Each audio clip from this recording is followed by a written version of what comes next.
Vielen Dank, dass Sie bei einer weiteren Folge von Die Quelle dabei sind, in der wir Schriftsteller, Journalisten, Politikexperten oder Whistleblower interviewen. Mein Name ist Zen Rasa. Heute sprechen wir mit dem Journalisten, Filmemacher und Schriftsteller Ben Norton. Ben Norton ist auch der stellvertretende Redakteur bei The Grey Zone und Produzent des Podcasts Moderate Rebels. Vielen Dank für Ihre Zeit. Ich habe soeben erfahren, dass Sie in Nicaragua leben. Sie sind dorthin gezogen. Können Sie unsere Zuschauer über die Situation dort informieren und darüber, wie es Ihnen persönlich geht? Politisch gesehen war die Situation in den letzten Jahren recht turbulent. Darüber werde ich gleich sprechen. Nicaragua ist eines der wenigen verbliebenen Länder Lateinamerikas, das eine linksorientierte Regierung hat, eine demokratisch gewählte sozialistische Regierung, die von der sandinistischen Nationalen Befreiungsfront. Die US-Regierung versucht seit vielen Jahren, die demokratisch gewählte Regierung Nicaraguas zu stürzen. Aber gerade 2018 unterstützte die Trump-Regierung einen sehr gewaltsamen Putschversuch. So viel zum politischen Hintergrund. Und dann ist da natürlich noch der Zusammenhang mit dem Coronavirus. Nicaragua ist hinsichtlich des Coronavirus eigentlich das sicherste Land in Zentralamerika bzw. in ganz Lateinamerika. Es gibt hier nur sehr wenige Krankheitsfälle. Es gab nur 3 Todesfälle, alles ältere Menschen, von denen einer HIV hatte. Die Regierung hat Maßnahmen ergriffen, unter anderem durch ihr sozialisiertes Gesundheitssystem, um das Virus einzudämmen. Im Inland hat sich das Virus nicht stark verbreitet. Ich denke, das liegt zum Teil auch am stabilen sozialen Gesundheitssystem. Zum Teil ist es aber auch Glück, denn in Nicaragua ist es extrem heiß und sehr sonnig. Zudem ist es täglich sehr schwül. Unter diesen Bedingungen, so sagen Wissenschaftler, sei es für das Virus recht schwierig zu überleben. Es lasse sich nicht so einfach übertragen.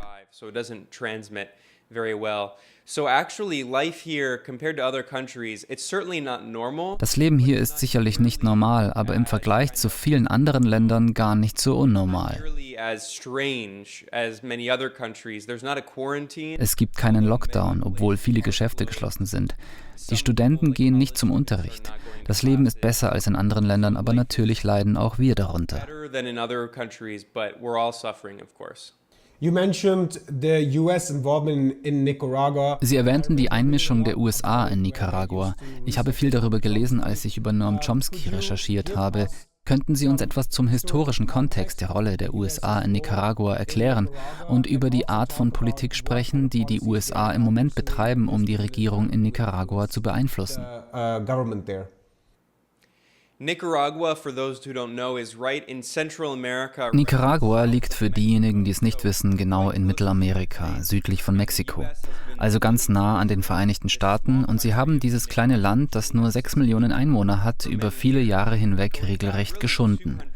Das reicht 200 Jahre zurück zur Monroe-Doktrin, als die Vereinigten Staaten verkündeten, sie würden Lateinamerika helfen, den europäischen Kolonialismus zu bekämpfen.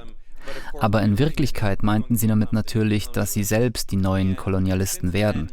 Und seitdem hat es zahlreiche Versuche gegeben, zum Beispiel einen Kanal durch Nicaragua zu bauen. Es gab Versuche seitens der USA von US-Kapitalisten, insbesondere des Oligarchen Cornelius Vanderbilt. Er veranlasste eine UN-Operation, die versuchte, Nicaragua in eine Kolonie zu verwandeln. Und es gab tatsächlich eine Zeit im 18. Jahrhundert, in der Nicaragua von William Walker regiert wurde, einem weißen Amerikaner, der nichts mit Nicaragua zu tun hatte. Er behandelte es wie seinen eigenen Kolonialbesitz, was einen inländischen Krieg auslöste, der als Bürgerkrieg bezeichnet wird. Aber es war eigentlich kein Bürgerkrieg. Es war ein antikolonialer Krieg, in dem einige Nicaraguaner, die als Söldner für William Walker bezahlt wurden, gegen andere Nicaraguaner kämpften, die ihr Land befreien wollten. Und das ist ein konsistentes Muster in der Geschichte. Natürlich in ganz Lateinamerika, aber vor allem in Mittelamerika, weil diese Region von großer strategischer Bedeutung ist, denn hier treffen nicht nur Nord- und Südamerika aufeinander, sondern es ist auch eine wichtige Handelsroute. Der Panama-Kanal wurde geschaffen, um über den Pazifik nach Asien zu gelangen. Panama, das im Wesentlichen eine US-Kolonie ist, wurde geschaffen, indem ein Teil von Lateinamerika von Kolumbien abgetrennt wurde. Die USA schufen Panama als ein Projekt, im Wesentlichen ein Kolonialprojekt, um den Kanal zu bauen. Und so wurde auch Nicaragua viele Jahre lang als geopolitisch strategischer Standort für einen weiteren Kanal angesehen, was zu vielen Kämpfen geführt hat. Nicaragua verfügt zudem über viele natürliche Ressourcen, nicht in Form von fossilen Brennstoffen, sondern in Form von Ackerland. Es ist ein landwirtschaftlicher Hotspot, ernährungssouverän und exportiert Lebensmittel in viele andere Länder, darunter die Vereinigten Staaten. Bohnen, Reis und natürlich Süßwasser. Nicaragua hat sehr viel hochwertiges, sauberes, frisches Wasser. Somit war Nicaragua in der Zeit der 1950er und 1960er Jahre und vor dem nationalen Befreiungskampf in den 1970er Jahren praktisch eine US-Kolonie. And in the 1960s, there was a dictatorship under the military dictator Somoza. In den 1960er Jahren herrschte eine Militärdiktatur unter dem Diktator Somoza. Sie war sehr brutal.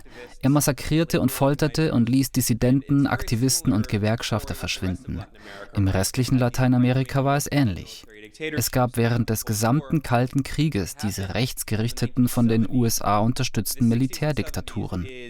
In den 60er und 70er Jahren gründeten nicaraguanische Sozialisten die Sandinistische Front für nationale Befreiung. Sie nennt sich sandinistisch, weil sie nach Sandino benannt ist, einem berühmten antikolonialen Befreiungsführer, der Anfang des 20. Jahrhunderts einen Befreiungskrieg gegen die US-Kolonialisten führte und tatsächlich Erfolg hatte. Später wurde er ermordet, nachdem er ein Friedensabkommen mit einem von den USA unterstützten Diktator unterzeichnete. Dieser Diktator verstieß anschließend gegen das Abkommen, tötete Sandino und massakrierte seine Anhänger. Die Sandinista-Front ist von dieser Geschichte antikolonialer Befreiungskämpfe inspiriert. Sie begann ihren eigenen bewaffneten Kampf als Sozialisten, die vom Marxismus, Leninismus inspiriert waren, aber auch traditionelle, indigene Ideen und Elemente des nicaraguanischen Nationalismus einfließen ließen. In den 1970er Jahren trugen sie einen langwierigen und erfolgreichen bewaffneten Kampf aus. Im Jahr 1979 stürzten die Sandinisten die von den USA unterstützte Diktatur, erklärten eine revolutionäre Bewegung und setzten eine linke Regierung ein, die als erstes auf die allgemeine Bildung drängte, da viele Menschen in diesem Land Analphabeten waren. Sie drängten auf universelle Alphabetisierung und universelle Gesundheitsversorgung. Sie betonten auch die Wichtigkeit der Frauen. Es war eine feministische Bewegung und Nicaragua zählt in der Tat zu den 5 Ländern der Welt, in denen Frauen in Politik und Gesellschaft am stärksten vertreten sind.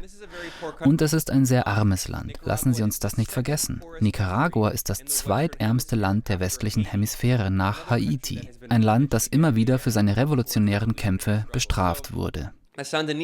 Zurück zur Sandinista-Front. Wir haben nicht genug Zeit, um die gesamte Geschichte zu analysieren, daher skizziere ich die grundlegende Entwicklung.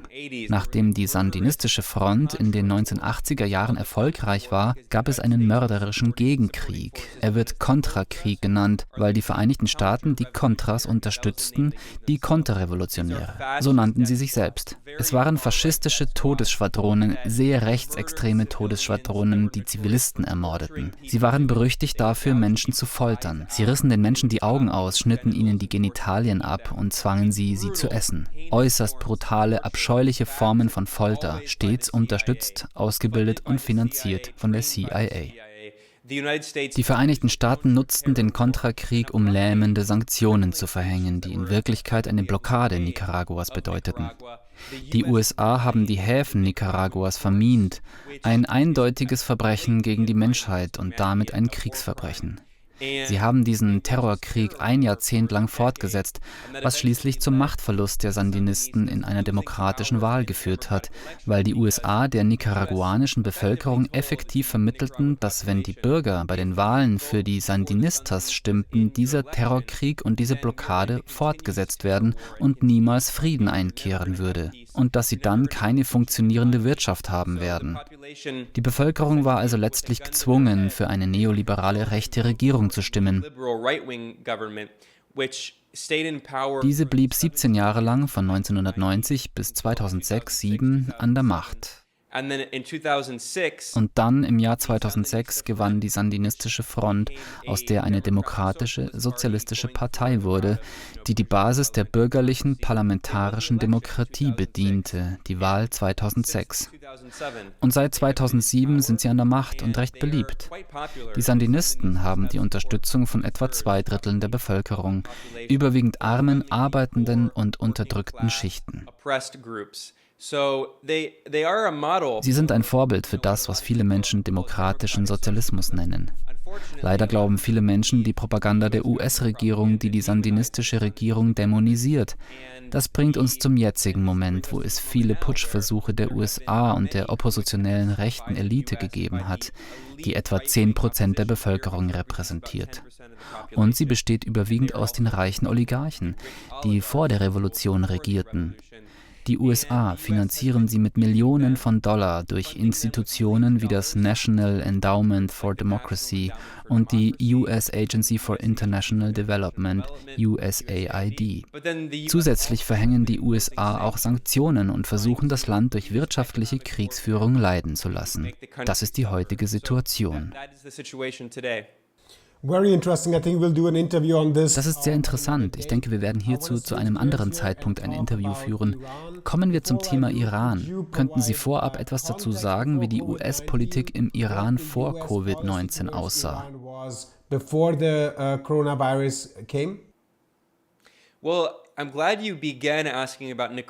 Ich bin froh, dass Sie mit Nicaragua angefangen haben, denn die imperiale Strategie der USA in Lateinamerika richtet sich vor allem gegen die wenigen verbliebenen linken Länder hier, die John Bolton, der neokonservative Kriegsverbrecher, der nationale Sicherheitsberater der USA, das Trio der Tyrannei nannte. Es ist kein Zufall, dass das sogenannte Trio der Tyrannei die einzigen 3 verbliebenen linken sozialistischen Regierungen in Lateinamerika meint: Kuba, Venezuela und Nicaragua. Nicaragua ist eine Art Paradebeispiel für die gleichen imperialen Formen der wirtschaftlichen Kriegsführung, des unkonventionellen Krieges und des Informationskrieges, den die USA auch gegen den Iran führen. Gegen all diese Länder, Kuba, Venezuela, Nicaragua und Iran, werden die gleichen Taktiken angewandt. Im Iran haben wir eines der brutalsten, erdrückendsten Sanktionsregime erlebt, das je von einem Land verhängt wurde. Die Vereinigten Staaten haben einseitig diese repressiven Sanktionen gegen den Iran eingeführt, die zum Tod tausender Zivilisten geführt haben, die gesamte Wirtschaft lahmgelegt haben und den Iran, ein souveränes Land mit einer demokratisch gewählten Regierung, daran hindern, Medikamente und medizinische Gerätschaften zu kaufen. Denn auch wenn die USA fälschlicherweise behaupten, dass ihre Sanktionen Ausnahmeregelungen für medizinische Geräte und Nahrungsmittel vorsehen, sind sie in Wirklichkeit eine Wirtschaftsblockade, die nicht nur den Iran, sondern auch Kuba, Venezuela, Nicaragua und andere Länder am Zugang zum internationalen Markt und dem internationalen Finanzsystem hindert, weil dieses so stark von den USA und vom US-Dollar dominiert wird. Das Bretton Woods-System, das von den USA nach dem Zweiten Weltkrieg durch den IWF und die Weltbank geschaffen wurde, hält das internationale Finanzsystem im Würgegriff der USA. Der größte Teil des internationalen Handels wird immer noch in Dollar abgewickelt, obwohl sich das allmählich ändert. Und der Iran erhält keinen Zugang zu diesen Dollars und zum internationalen Finanzsystem. Ich glaube, die meisten Ihrer Zuschauer sind Europäer. Europäer haben vielleicht vom SWIFT-System gehört. So halten die USA ihren Würgegriff aufrecht. Die Europäer haben diese Alternative entwickelt, um Geschäftsvereinbarungen zu treffen und Hilfe zu leisten, medizinische Hilfe, die der Iran für Teheran nicht finanzieren kann. Und es hat einige Versuche gegeben, dies zu tun, insbesondere während der Corona-Pandemie. Aber leider waren viele europäische Regierungen nicht bereit, ihre Stimme zu erheben und die USA herauszufordern, selbst unter der rechtsextremen Donald-Trump-Administration nicht, weil sie Angst davor haben, dass die USA wirtschaftliche Maßnahmen gegen ihre eigenen Regierungen ergreifen. Far-right Donald Trump administration because they're afraid of the US taking economic measures against their own government. Specifically, Donald Trump threatened to impose tariffs. Konkret drohte Donald Trump damit, Zölle auf europäische Exporte aus Deutschland, Frankreich und Großbritannien zu erheben. Diese Länder sind die angeblichen Verbündeten der USA. Doch letztendlich zeigt sich, dass diese Länder fürchten müssen, ihrer eigenen Wirtschaft zu schaden, wenn sie sich nicht an die einseitigen Entscheidungen der USA halten. Das ist die Situation im Iran. Und sie hat nicht nur vor der Covid-19-Pandemie zum Tod tausender Zivilisten geführt, sondern auch jetzt, wo das Coronavirus wirklich verheerenden Schaden in der iranischen Gesellschaft anrichtet. Nicht nur für die Wirtschaft, sondern für die Gesellschaft im Allgemeinen. Dies hat zu vielen weiteren Tausenden von Todesfällen geführt, die hätten verhindert werden können, wenn dem Iran erlaubt worden wäre, medizinischen Bedarf einzukaufen, was die USA mit ihren Sanktionen verhinderten. Deutschland wird in der Regel als Nation dargestellt, die das Völkerrecht respektiert und angesichts ihrer eigenen Geschichte auch Maßnahmen gegen Länder in Betracht zieht, die Völkermord begehen. Was denken Sie im Moment über das Völkerrecht? Verstoßen die Vereinigten Staaten dagegen und handelt es sich Ihrer Meinung nach um Völkermord?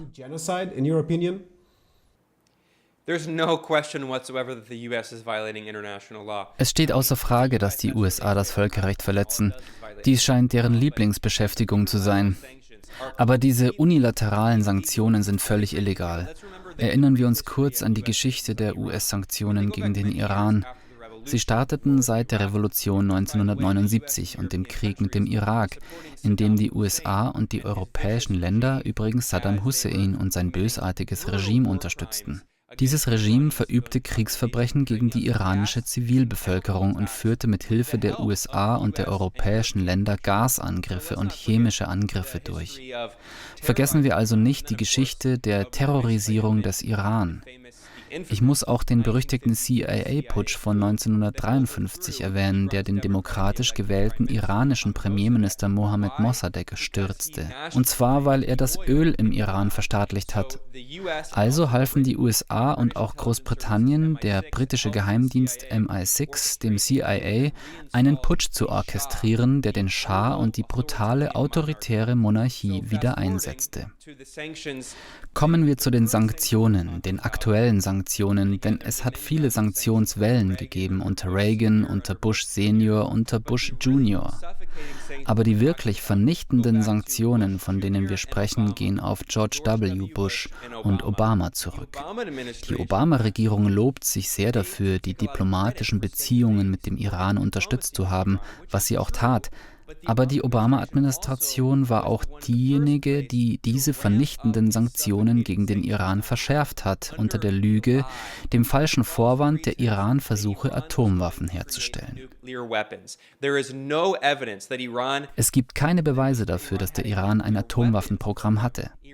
Der Iran hatte ein ziviles Atomprogramm, aber dieses diente der Energiegewinnung, nicht der Herstellung von Waffen. Die Obama-Administration behauptete, der Iran stehe kurz davor, Atomwaffen herzustellen und verhängte deshalb diese vernichtenden Sanktionen und stimmten dann dem berühmten Nuklearabkommen, dem Joint Comprehensive Plan of Actions, JCPOA, zu. Zuerst verhing die Obama-Administration also diese Sanktionen oder verschärfte sie zumindest rapide und hob sie dann nach dem Atomdeal wieder auf und sagte dann, der Iran solle dankbar dafür sein, dass sie diese Sanktionen aufgehoben haben, die sie dem Iran selbst auferlegt hatten. Lassen Sie uns nicht vergessen, dass dieses Abkommen nicht nur die USA und den Iran betraf. Es wurde zuallererst durch eine Resolution des UN-Sicherheitsrates unterstützt und die offiziellen Unterzeichner des JCPOA waren die Vereinigten Staaten, der Iran, Großbritannien, Frankreich, China, Russland und Deutschland. Also alle ständigen Mitglieder des Sicherheitsrates P5+1, Deutschland und die Europäische Union. Und dann wurde das noch durch eine Resolution des UN-Sicherheitsrates untermauert. Es handelte sich also um ein echtes internationales Abkommen, das das größte Land der Welt, China und die Europäische Union einschloss. Und nur die Vereinigten Staaten haben ihre Seite des Abkommens nach dem Atomdeal verletzt. Das allein zeigt also, dass die USA gegen das Völkerrecht verstoßen. Die Trump-Administration hat das Nuklearabkommen aufgekündigt und als Reaktion darauf hat der Iran nun einige sehr geringfügige Elemente des Nuklearabkommens verletzt.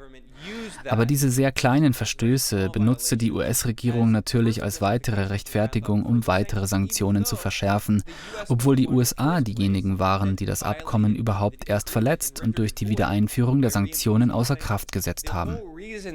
Nur wegen der Aufhebung der Sanktionen hat die iranische Regierung das Atomabkommen unterzeichnet. Nach dem Völkerrecht hat der Iran als souveränes Land mit einer international demokratisch gewählten republikanischen Regierung jedes Recht dazu, ein ziviles Atomprogramm zu verfolgen. Und genau das hat er getan. Aber die USA verletzten diese Vereinbarung, stellten den Iran als Aggressor dar und übten sogar Druck auf europäische Länder aus, um die iranische Regierung in einem sehr feigen Akt für diese sehr geringfügigen, grundlegenden Verletzungen des Atomabkommens zu verurteilen. Die europäischen Regierungen, darunter Deutschland, Frankreich und Großbritannien, haben bei ihrer formellen Verurteilung des Irans jedoch verschwiegen, dass die US-Regierung das Abkommen überhaupt erst gebrochen hat. Die USA haben also vom ersten Tag an in böswilliger Absicht gehandelt, sogar in den Jahren der Obama-Regierung. Im Vergleich zu Trump mag Obama vielleicht besser dastehen, aber wir sollten erneut betonen, dass Obama und seine Regierung maßgeblich für diese Entwicklung verantwortlich sind. Mit der Verhängung dieser vernichtenden Sanktionen haben sie die iranische Wirtschaft verwüstet. Sie haben nicht nur Menschen getötet, sondern auch die Lebensgrundlagen der Menschen zerstört. Sie haben also eine ganze Generation von Iranern, deren wirtschaftliches Wohlergehen durch diese Sanktionen, die eine Form der wirtschaftlichen Kriegsführung darstellen, völlig zerstört.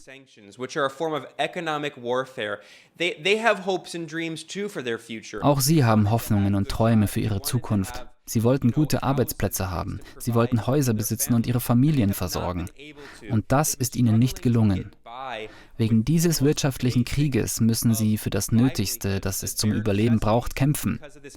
Wir müssen uns also immer vor Augen halten, dass die Zivilisten in diesen Ländern letztlich die Leidtragenden sind. Sie sind die wahren Opfer dieses einseitigen, illegalen Wirtschaftskrieges der USA. Und leider hat sich Europa, das vorgibt, unabhängig zu sein und behauptet, sich um das Völkerrecht zu kümmern, als sehr feige erwiesen. Vielleicht kritisiert es leise und halbherzig einige dieser US-Aktionen, aber es hat keine konkreten Schritte unternommen, um tatsächlich zu zeigen, dass es sich um das Völkerrecht kümmert und dem iranischen Volk helfen will. Viele Europäer haben die US-Wahl sehr aufmerksam verfolgt, vor allem wenn man die US-Außenpolitik berücksichtigt, die, wie Sie wissen, Europa beeinflusst hat, indem sie die Bedingungen für die Flüchtlingskrise geschaffen hat. Dies wird bei uns in den Medien nicht häufig erwähnt, aber die US-Politik im Nahen Osten hat die Bedingungen für die Flüchtlingskrise geschaffen. Bernie Sanders sprach immer häufiger über den militärisch-industriellen Komplex. Ich glaube, er hat kürzlich sogar in einem Gespräch über den CIA-Putsch von 1953 gesprochen.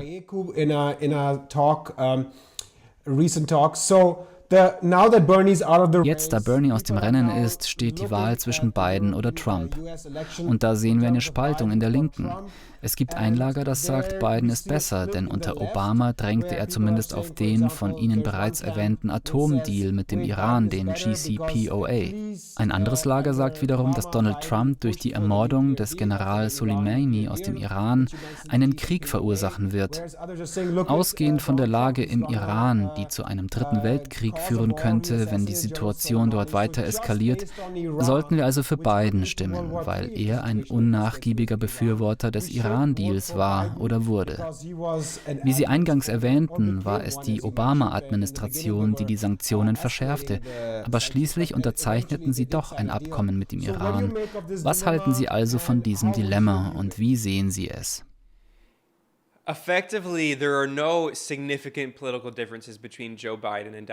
Tatsächlich gibt es keine wesentlichen politischen Unterschiede zwischen Joe Biden und Donald Trump. Es tut mir leid für die Leute, die versucht haben, sich einzureden, es gäbe grundlegende Unterschiede. Aber nicht nur diese beiden politischen Führer, sondern auch die Bewegungen um sie herum, die institutionellen Apparate um sie herum, die politischen Parteien, denen sie angehören, unterscheiden sich kaum voneinander. Lassen Sie uns kurz Joe Bidens Laufbahn betrachten. Er hat den verbrecherischen Irakkrieg nicht nur nachdrücklich unterstützt, sondern er sammelte sogar Stimmen der demokratischen Kongressabgeordneten dafür. Er hat als Demokrat innerhalb des Kongresses für diesen Krieg geworben. Er versuchte, Demokraten dazu zu bringen, für diesen Krieg von George W. Bush, dem republikanischen Präsidenten, zu stimmen. Er hat als Demokrat innerhalb des Kongresses für diesen Krieg geworben. Er versuchte, Demokraten dazu zu bringen, für diesen Krieg von George W. Bush, dem republikanischen Präsidenten, zu stimmen. Er lobte George W. Bush, nannte ihn einen großen Führer und unterstützte diesen Krieg, in dem 1 Million Iraker getötet wurden. Das dürfen wir nie vergessen. Er war nicht nur ein halbherziger Unterstützer, es war nicht nur ein Fehler, den er aus schlechtem Urteilsvermögen beging, sondern er hat dieses Verbrechen gegen die Menschlichkeit aktiv unterstützt. Und das war schon vor George W. Bush so. Selbst in den 1990er Jahren, als Bill Clinton an der Macht war, drängte Joe Biden nachdrücklich auf ein militärisches Vorgehen der USA gegen Saddam Hussein und den Irak. Und auch hier gilt es, die Ironie im Auge zu behalten. Wir dürfen nicht vergessen, dass Saddam Hussein selbst dank der US-Intervention und der von der CIA unterstützten Staatsstreiche im Irak an die Macht kam. Und dass die CIA tatsächlich in den 1960er und 70er Jahren und sogar in den 80er Jahren Saddam Hussein unterstützte. Sie gaben Saddam Hussein eine Liste von Kommunisten der irakischen kommunistischen Partei, die er ermorden lassen sollte. Und er tat dies auf sehr brutale Art und Weise. Ich erwähnte auch den Iran-Irak-Krieg, in dem die USA und europäische Länder Saddam Hussein halfen, chemische Waffen gegen kurdische Zivilisten in einer brutalen, völkermörderischen Kampagne einzusetzen. Auch in Halabscha, die Al-Anfal-Kampagne. Vergessen wir also nie die Rolle der US-Regierung bei diesen brutalen Verbrechen. Und Joe Biden hat sie immer unterstützt. Er unterstützte den Krieg in Libyen und den NATO-Krieg gegen Jugoslawien. Beide dieser NATO-Kriege zerstörten die jeweiligen Länder. Lassen Sie uns diesen von der Obama-Regierung und Joe Biden unterstützten Krieg in Libyen im Gedächtnis behalten. Dies ist heute ein Land mit einem völlig gescheiterten Staat und mit offenen Sklavenmärkten. Ein weiterer Krieg, der wie der Irakkrieg mit Lügen angezettelt wurde. Aber kommen wir zurück zum Iran. Sicher, Biden hat den Atomdeal unterstützt, aber er war auch dafür, überhaupt Sanktionen gegen den Iran zu verhängen. Wir können also seinem Urteilsvermögen nicht trauen. Selbst wenn er sich in stabiler psychischer und gesundheitlicher Verfassung befände, könnten wir seinem Urteilsvermögen nicht trauen. Aber das Tabuthema, über das wir offen diskutieren sollten, ist, dass Joe Biden an einem sehr ernsten Fall von Demenz leidet. Er kann kaum eine Rede in der Öffentlichkeit halten, ohne seine Worte völlig durcheinander zu bringen. Manchmal klingt er fast unverständlich und er sagt wirklich verrückte Dinge. Und das ist ein sehr ernstes Problem. Er ist nicht töricht, dies anzusprechen. Und Donald Trump, auch wenn dieser seine ganz eigenen Formen von Demenz hat, würde Joe Biden in einer Debatte absolut demolieren. Stellen Sie sich also die Frage, ob er die Wahl tatsächlich gewinnen kann oder nicht. Ich glaube nicht, dass Biden realistische Chancen hat. Dann ist da natürlich noch der wirtschaftspolitische Aspekt. Joe Biden war ein großer Befürworter des Gesetzes, das in den USA als Konkursgesetz bekannt ist, welches im Grunde das gesamte Konkursgesetz reformierte und im Wesentlichen von großen Unternehmen und Banken geschrieben wurde. Dieses Gesetz macht es für Einzelpersonen wirklich unmöglich, sich jemals aus ihrer Schuldknechtschaft zu befreien. Die Menschen sind ihr ganzes Leben lang in der Schuldknechtschaft gefangen, aber es ist für Unternehmen sehr einfach, Konkurs anzumelden und ihre eigenen Schulden abzuschreiben. Und dies ist Teil des Musters von Biden, der im Grunde genommen als Stimme der Wall Street fungiert. Sicher, Biden ist nicht so offenkundig rassistisch wie Trump, aber letzten Endes ist auch er ein Rassist. Er hat viele rassistische Bemerkungen gemacht. Er hat Führer, die die Segregation befürworten, gelobt und sagte, er sei stolz darauf, mit ihnen zusammenzuarbeiten. Und vergessen wir auch nicht die Obama-Regierung, die behauptete, antirassistisch zu sein, aber immer noch mehr Menschen deportiert hat als jede andere US-Regierung. Sogar noch mehr als Trump. Selbst zu diesem Zeitpunkt der Trump-Administration, an dem seine erste Amtszeit fast vorbei ist, hat die Obama-Administration in ihrer ersten Amtszeit immer noch mehr Menschen deportiert. Insgesamt deportierte die Obama-Administration 2,7 Millionen Menschen, fast 3 Millionen Menschen. Ich erinnere mich, dass ich während der Obama-Jahre zu Protesten gegangen bin und über einige davon berichtet habe. Sie wurden von Lateinamerikanern organisiert, Latino-Aktivisten, die Obama jahrelang als Chefdeportierer bezeichneten. Und natürlich war Joe Biden ein fester Bestandteil dieser Kampagne. Man könnte zwar sagen, Biden sei viel besser als Trump, weil er weniger oft extrem rassistische Sachen vor laufender Kamera sagen wird. Schön und gut, Trump ist ein schrecklicher rechtsextremer Fanatiker. Er ist völlig unhöflich und rassistisch in seiner Rhetorik. Aber es geht nicht nur um Rhetorik. Letzten Endes wird seine rassistische Politik von vielen dieser Demokraten mitgetragen, einschließlich Joe Biden. Joe Biden gehört dem rechten Flügel einer bereits rechtsgerichteten Partei an. Die Demokratische Partei ist eine objektiv rechte Partei. Die Menschen werden die nächsten Monate damit verbringen, sich über die Wahl aufzuregen und versuchen, alle davon zu überzeugen, dass sie für Joe Biden stimmen müssen. Aber wir müssen realistisch sein und uns klar machen, wer dieser Charakter ist und auch wer die Menschen um ihn herum sind. Das sind Menschen, die an der Kampagne von Hillary Clinton mitgearbeitet haben, die an der Kampagne von Bill Clinton mitgearbeitet haben. Und ihre Ideologie ist der Neoliberalismus. Das ist es, woran sie glauben. Sie glauben an den Krieg. Sie glauben an militärische Interventionen. Sie glauben an den freien Markt und die neoliberale Politik. Unterm Strich mag Trump vielleicht unhöflicher, offen rassistischer und offen fanatischer sein, aber wenn es um die tatsächliche Politik geht, haben Biden und Trump ein fast identisches politisches Programm. Biden and Trump share almost an identical policy program. Leider müssen wir langsam zum Ende kommen. Könnten Sie uns aber vorher noch Ihre Arbeit vorstellen, besonders The Grey Zone und Moderate Rebels, die Themen, die Sie dort behandeln und wo man sie finden kann?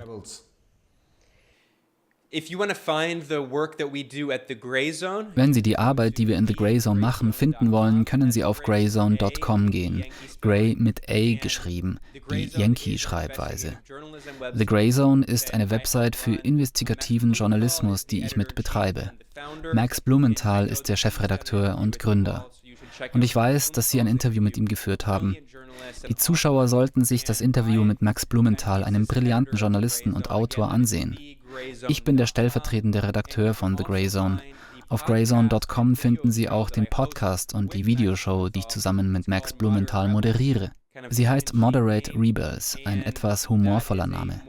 Das ist eine eher lockere Sendung. Wir versuchen ein paar Witze zu machen und Spaß zu haben, aber es ist als politisches Programm ausgelegt.